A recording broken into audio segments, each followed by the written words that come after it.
उस हमले के बारे में अभी कुछ जिक्र कॉम्पिटिशन अग्रवाल ने किया। 5 जुलाई तक 24 साथियों की हत्या हुई। उनमें मार्क्सवादी कांग्रेस पार्टी के कार्यकर्ता हैं, उनमें ट्रेड यूनियन, किसान संगठन, खेती और मजदूर के कार्यकर्ता हैं, उसमें एक आरएसपी के साथी है। और ये 24 लोगों की जो हत्या हुई है वो आप देखेंगे, उनकी सूची हमने यहां दिया है मीडिया को। वो बंगाल के अलग अलग जिलों में है।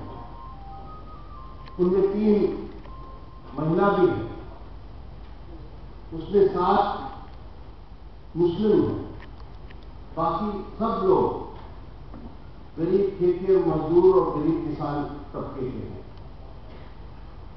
तो तृणमूल कांग्रेस के गठबंधन के सरकार के आने के बाद उन्होंने कहा था कि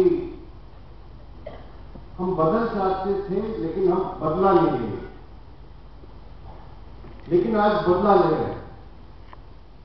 और जिस तरह बर्बर तरीके से हमला हो रहा है वो हमारे बंगाल के बाहर इसका सूचना, इसका बारे में संदेश मीडिया में कहीं नहीं आता है।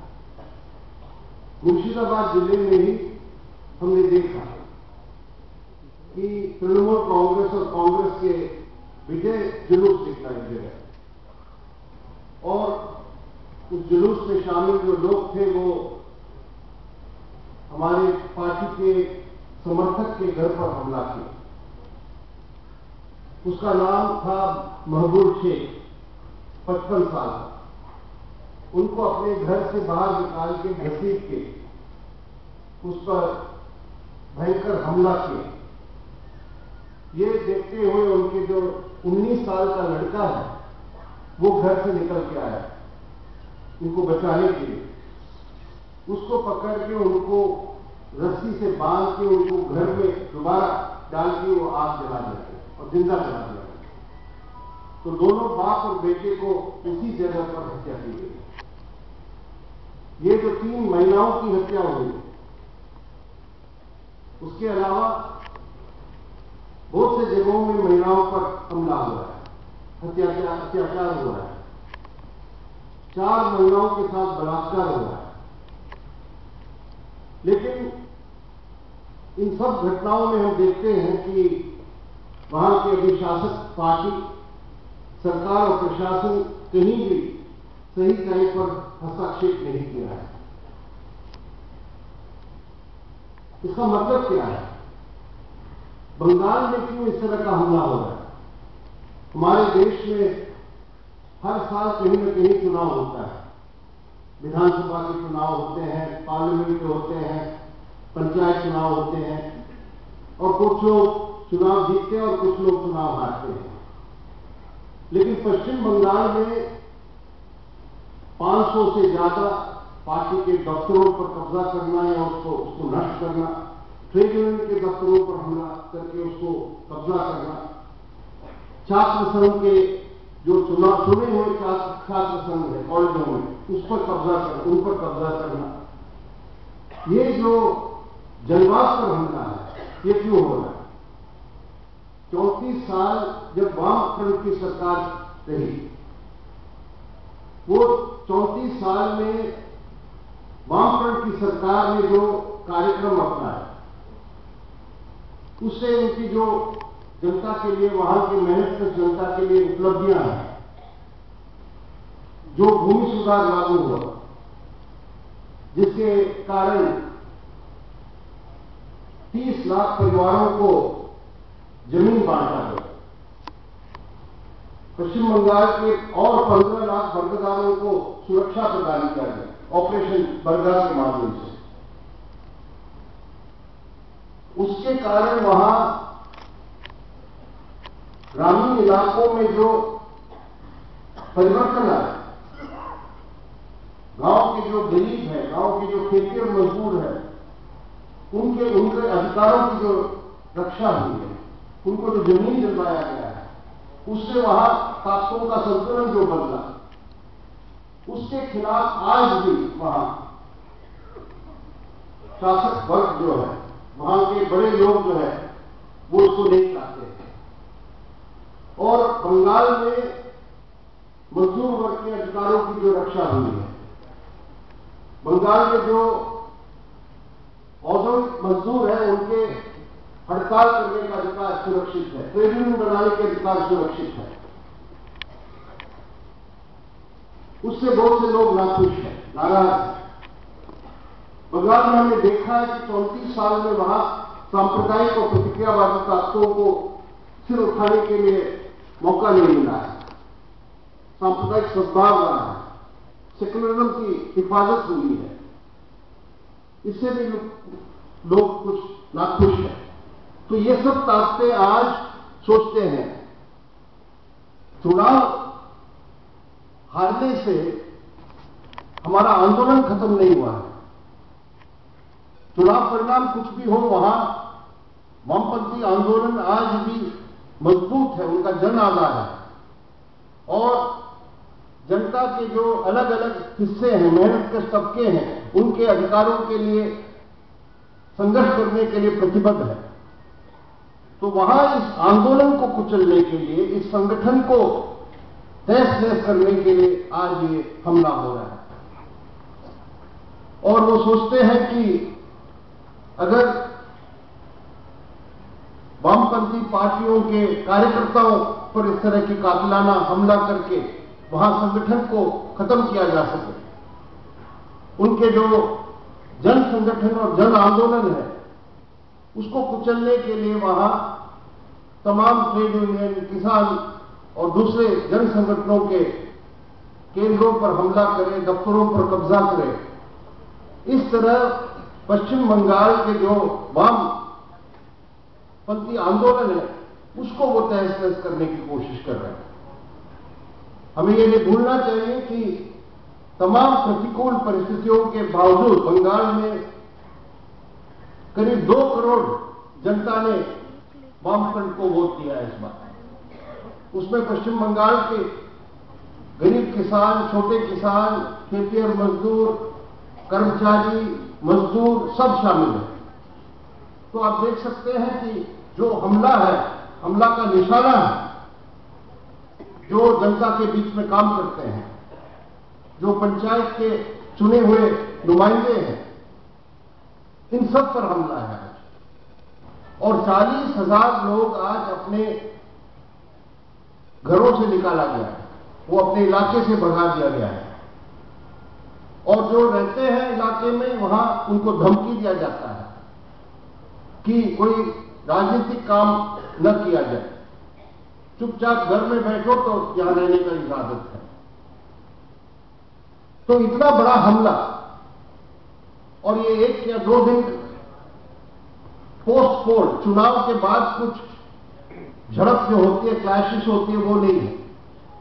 अभी 13 मई के बाद आज तक रोज हमला होता है। 24 लोगों की हत्या का मतलब है हर दूसरे दिन एक न एक किसी का हत्या हो रहा है। राजनीतिक तौर पर ये योजनाबद्ध तरीके से हो रहा है। और चुनाव के पहले, लोकसभा चुनाव के बाद 388 जो कार्यकर्ता और समर्थकों की हत्या हुई है, और ये जो 24 लोग अभी मारे गए हैं, उन सबको जोड़ा जाए तो वो 412 हो गया।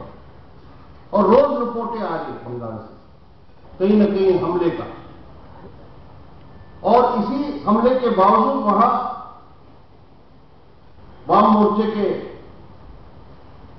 लोग, वाम मोर्चे के कार्यकर्ता, जनता के जितने भी मुद्दे हैं, जितने भी समस्याएं हैं, जितने भी मांगे हैं, उसको उठा के आज आंदोलन कर रहे हैं। अभी डीजल और मिट्टी का तेल और गैस का दाम जब बढ़ा तो सब इलाके में, बंगाल के सब जगह विरोध प्रदर्शन हुआ है। रानीगंज में कोयले के मजदूर संघर्ष किए हैं, उस पर बर्बर हमला हुआ है, पुलिस का लाठीचार्ज वगैरह हुआ है।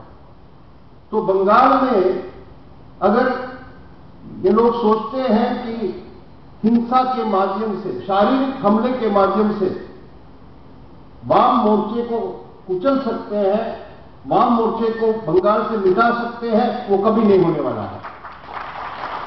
हमें पता है बंगाल का इतिहास क्या है, कम्युनिस्ट आंदोलन का, वामपंथी आंदोलन का, कितने बार हमारे ऊपर हमला हुआ है।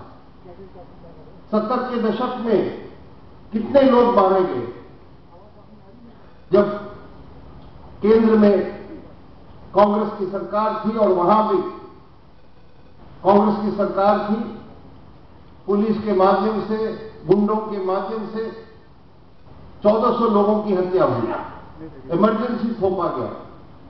लेकिन उन सबके खिलाफ संघर्ष करके, दमन के खिलाफ संघर्ष करके वहां 1977 में वाम मोर्चे पहले बार विजयी रहे विधानसभा चुनाव में। तो हमें पूरा विश्वास है कि पश्चिम बंगाल की मेहनतकश जनता, जिनका लंबे समय से अनुभव है संघर्षों का और आंदोलन का, जो जागृत है, वो जानते हैं कि ये हमारे अधिकार हैं, जो जानते हैं अपने अनुभव से कि वाम मोर्चे सरकार के रहने से उनकी क्या उपलब्धियां हैं। आज कुछ जगहों में हमला हो रहा है बरगदारों पर, जिनको अभी तक पिछले 30 साल में कोई छू न पाए, उसको वहां से एविक्ट नहीं कर पाए। आज उन पर हमला है कुछ जगहों में, उनको जमीन से भगाने के लिए। लेकिन ये बंगाल में चलने वाला नहीं है। बंगाल की किसान, बंगाल के खेती और मजदूर, प्रशासन के, पुलिस के, जोरदार के, गुंडों के, हम लोग को सबको मुकाबला करके जमीन के आंदोलन को आगे ले गया था। तो आज बंगाल में जो सवाल है, ये सिर्फ बंगाल पर एक कुछ राजनीतिक पार्टियों पर आज जो विपक्ष है उस पर हमले के रूप में हमें नहीं देखना चाहिए। ये हमारे देश के जो जनतांत्रिक प्रणाली है, जनवाद है, उस पर हमला है। और अगर बंगाल में इस तरह की का हमला जनवाद पर चलता है और आगे बढ़ता है, सफलता है, तो वो पूरे देश के हमारे जनतांत्रिक प्रणाली पर उसका असर पड़ेगा और जनवाद के लिए खतरा होगा। तो इसीलिए ये सवाल सिर्फ सीपीआईएम या सीपीआई या फॉरवर्ड ब्लॉक या आरएसपी का सवाल नहीं है। पूरे देश में जितने भी लोग जो जनवादी चेतना के हैं, जो जनतंत्र पसंद करने वाले, उन सबको हमें ये बताना पड़ेगा कि बंगाल में आज क्या हो रहा है। और वहां की सरकार अभी तक कोई भी कदम नहीं उठाया है इस हिंसा पर रोक लगाने के लिए, इन हमले पर रोक लगाने के लिए।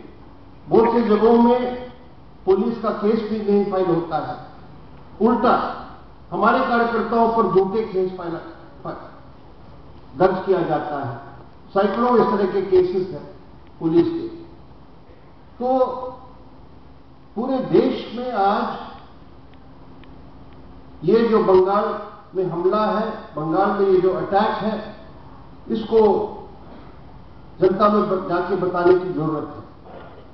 और हमने जो अभी शुरुआत की है वामपंथी पार्टियों की ओर से, वो शुरुआत की है इस अभियान का। इसके बाद हम चाहते हैं और आपसे भी हम अपील करते हैं कि बाकी जितने भी डेमोक्रेटिक सेक्शंस हैं, जनवादी जो ताकतें हैं, उनके बीच में ये जो बंगाल पर अटैक है, बंगाल के जनवादी अधिकारों पर अटैक है जनता के, उसके बारे में उनको वाकिफ करने के लिए, बताने के लिए प्रचार करना चाहिए, लोगों के बीच में जाना चाहिए।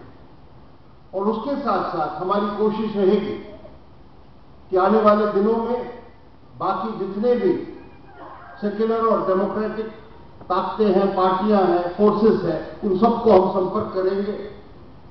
पार्लियामेंट के अंदर, पार्लियामेंट के बाहर ये सवाल उठाएंगे। बंगाल में हम दूसरी पार्टियों के साथ सहयोग के साथ वहां लोगों को भेजेंगे, ये पता करने के लिए कि क्या क्या हो रहा है वहां। और पूरे देश में ये आवाज उठनी चाहिए कि पश्चिम बंगाल में ये जो हमला है उसको बंद करो। पश्चिम बंगाल में जो इस तरह के अपराधी काम हो रहा है उस पर रोक लगा के उस पर कार्रवाई करो, सख्त कार्रवाई करो। और पश्चिम बंगाल की राज्य सरकार इसमें हस्तक्षेप करके फौरी तौर पर उन्हीं के पार्टी के लोग ये काम कर रहे हैं। उन्हीं के पार्टी के लोग कुछ जगहों में जो असामाजिक तत्व हैं उनको लामबंद करके ये हमला करवा रहे हैं। और पश्चिम बंगाल में आपको पता है कि इस चुनाव के पहले माओवादियों को भी इस्तेमाल किया था हमारे खिलाफ। और माओवादियों के हमले के जो जितने भी शिकार हुए हैं उन इलाकों में आज दूसरे तरीके अभी हमला शुरू हुआ है। और पश्चिम बंगाल के चुनाव परिणाम के बाद ये हम देखते हैं कि जहां वाम मोर्चे के नुमाइंदे कामयाब रहे, उम्मीदवार कामयाब रहे हैं, वहां भी हमला ज्यादा तेज रूप से आज चल रहा है। क्योंकि वो देखते हैं कि इन इलाके में अभी भी जनता वाम मोर्चे को समर्थन कर रहे हैं, इसीलिए उन इलाके में ज्यादा हमला है। यही हम देख रहे हैं पश्चिमी मिदनापुर में, यही हम देख रहे हैं बांकुरा में, यही हम देख रहे हैं बर्दवान और हुगली के कुछ हिस्सों में। तो जहां वो सोचते हैं कि वाम मोर्चे का मजबूत आधार है, जनता का समर्थन है, उन इलाकों में हमला और तीव्र है। तो आज दिल्ली में, हमारे राजधानी में ये आम सभा हो रहा है। और ये, जैसे मैंने कहा, ये सिर्फ कुछ जगह पर मीटिंग करने का ही सवाल नहीं है। हम पश्चिम बंगाल के प्रति, वहां के वाम मोर्चे और आंदोलन के प्रति एकजुटता प्रकट करते हुए सबसे ज्यादा व्यापक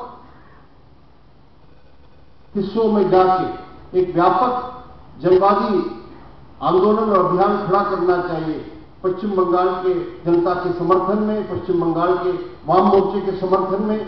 और इस काम के लिए, इस कार्यक्रम के लिए मैं आपसे अपील करता हूं कि आप पूरी तरह सहयोग करें। और हमें पता है कि ये जो लड़ाई हो रही है बंगाल में, ये वहां के वाम मोर्चे की ही लड़ाई नहीं है। हमारे पूरे देश में मजदूर आंदोलन जो है, किसान आंदोलन जो है, जनवादी आंदोलन जो है, उनके लिए सबसे बड़ा बल मिलता है वहां पश्चिम बंगाल के आंदोलन से।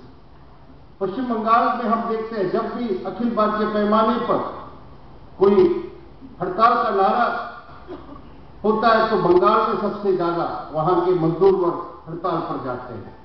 ऑल इंडिया साइड पर तमाम जनवादी हिस्सों के मांगों की लड़ाई की अगुवाई करते हैं पश्चिम बंगाल। तो इसीलिए हमारे पूरे देश के जनवादी आंदोलन के हिफाजत के लिए, उनके आगे प्रगति के लिए ये जरूरी है कि हम पश्चिम बंगाल के आंदोलन को मदद दे, सहायता दे, एकजुटता प्रकट करें और इस काम को आगे हमें ले जाना है।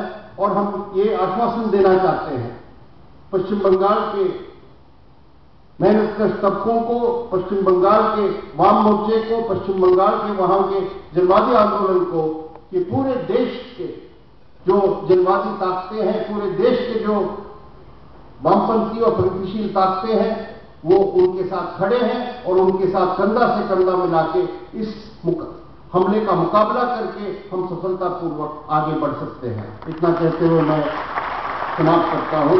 इनकलाब जिंदाबाद।